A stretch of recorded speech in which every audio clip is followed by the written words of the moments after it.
Inner child itu adalah luka batin yang terbentuk di masa kecil kita ketika kita mengalami sebuah kejadian yang punya intensitas emosi yang tinggi dan disertai juga dengan pemaknaan yang tidak tepat. Sehingga karena pemaknaannya ini tidak tepat akibat dari sebuah kejadian, biasanya kita punya sebuah pengharapan besar, dan ketika sesuatu terjadi tidak sesuai harapan kita, maka dia jadi kayak kurvanya itu turun ya. Karena kita berharap tinggi tapi ternyata tidak jadi seperti yang kita harapkan, maka dia jatuh. Ketika kurvanya jatuh itu ibaratnya beban emosinya masuk ke dalam bawah sadar, jebret, nyangkut gitu ya.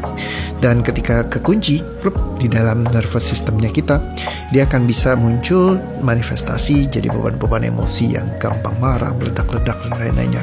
Dan kalau direvisit biasanya memang karakteristiknya kayak anak-anak ya. Kalau misalkan Anda sering nonton di kayak video hipnosis, tanda kutip hipnosis gitu ya, pas diajak ngobrol tuh kayak anak kecil gitu ya. Jadi kayak merekanya kayak anak-anak yang ngomongnya, ya tapi kan aku nggak mau kayak gitu, gini ya. Jadi ya kurang lebih seperti itulah ya. Jadi inner child itu kayak ada anak kecil di dalam diri seseorang. Serem banget ya pakai istilah inner child.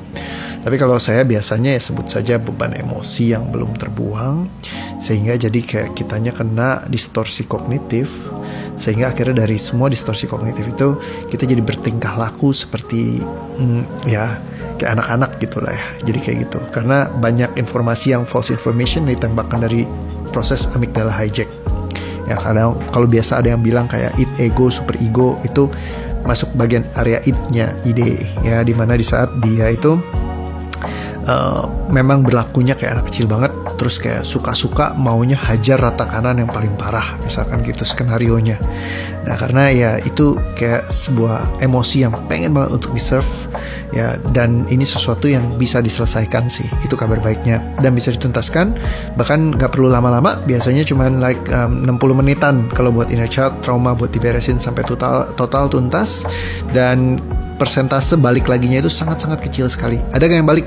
Mungkin ada yang bisa ngerasain beban emosinya, tapi kalau sepengalaman saya itu sih sangat-sangat kecil ya persentasenya. Jadi ini sesuatu yang bisa diselesaikan bahkan dari pertemuan pertama kalau dengan teknik yang tepat.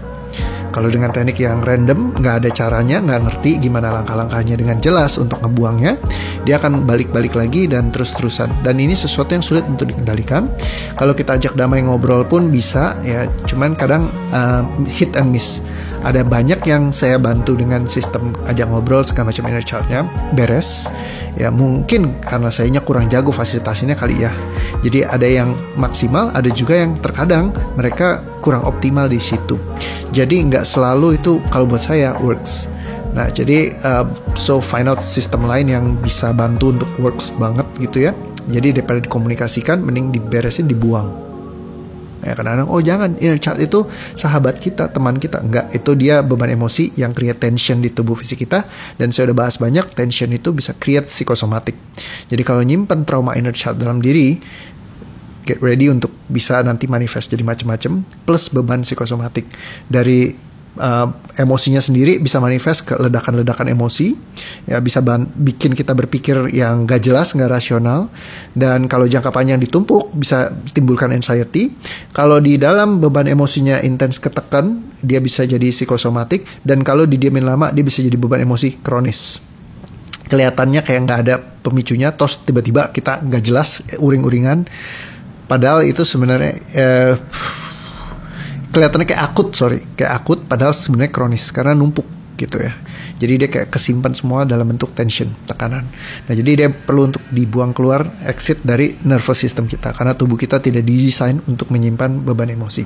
Jadi itu sesuatu yang simple, bisa diberesin, nggak perlu waktu yang lama kayak gitu. Semoga bisa menjawab tentang inner child. Mungkin aku nggak bisa ceritain banyak macam-macam, tapi kalau urusan ngebuangnya itu lebih gampang daripada ngejelasinnya. Sumpah, beneran. Serius, nggak pakai bohong.